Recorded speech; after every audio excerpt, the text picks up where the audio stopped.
Ұлы жеңістің 76 жылдығы аясында Нұр-Сұлтан қаласының жастар саясат және мәдениет басқармалары бірлесіп, екінші жыл қатарынан айбынды ардагерлер шарасын ұйымдастырып өткізіп отырмыз.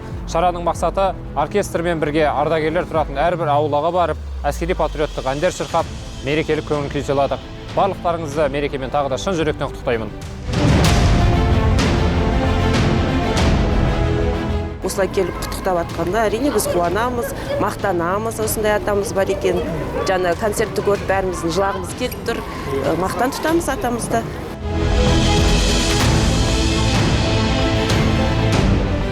Отанымызға тыныштық берсін, халқымызға бірлік беріп, осылай ойнап күліп жатсын. Әр уақытта есіктеріміз ашық болып, көңілдеріміз жарық болсын. Сіздер де аман болыңдар, келешекте жеңіс сіздердікі.